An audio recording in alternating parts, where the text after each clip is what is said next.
Hey guys, I appreciate you watching the video. I want to talk to you about something I don't get a lot of opportunity to just slow down and talk about. On Sunday morning, I'm focused very much so on delivering the day's message, and all our staff are scurrying around doing things, trying to help you worship the Lord, trying to help people become believers or grow as believers. And so I just want to slow down and talk about the multi-site issue and what's going on with that. I know you're probably wondering. If you're not wondering, it's because we've not talked about it in so long, and forgive me for that.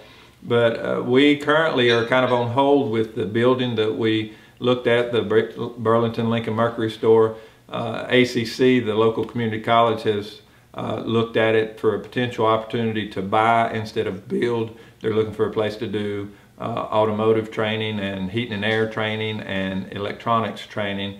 And they looked at the building a couple weeks ago, and they're kind of deciding whether or not to make an offer on that. So there's some interest from them. Obviously, when we agreed with the Ingold family, the building stayed on the market, and so it's part of the process. Mr. Ingold and his son Daryl Ingold are very open still to us being in there, but obviously they want out of the real estate business, and so they'd love to sell the place.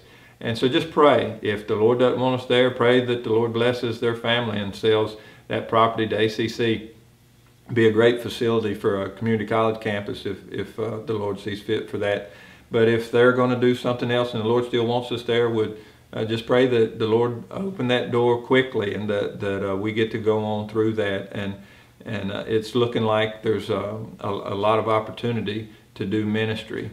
I also want to talk about another aspect of what we want to begin doing as a church, and I'm convicted of this personally in my own small groups. I lead a small group on Friday morning with a group of men. I'm part of a small group with Stephanie on Sunday nights, and then we get so busy doing life that our small groups just kind of meet, and we meet in the meeting time, and that's about it. And we do a little Bible study, and a little fellowship, and that's about it. And I've been convicted lately that we not be doing ministry with those people that we're in small group with. And so I spoke briefly to Kurt, and Kurt's kind of our small group guy. But I want small groups to begin to develop a ministry. I want them to adopt a school, a nursing home, some institution in our community that you could begin to show up every once in a while and say, hey, how can we help?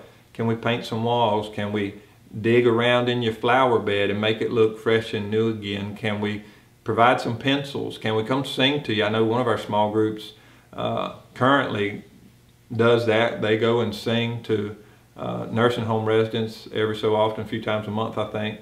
So some of you are doing that type of thing already. I'm just convicted that we're not doing it intentionally church-wide. And so I'm going to ask some of our small groups to take the initiative in that, to take the lead in that, and to begin to experiment and just look around and ask your group.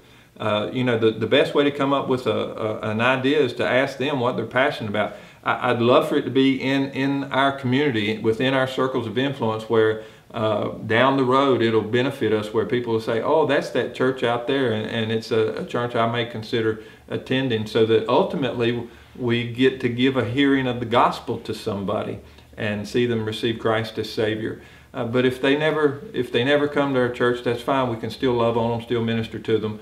We need to be the church in the community, and we want to do that through small groups. So if you just think that through as a small group, begin to pray about that, talk it through amongst yourselves, and give me some feedback. Give me some ideas about where you think it is.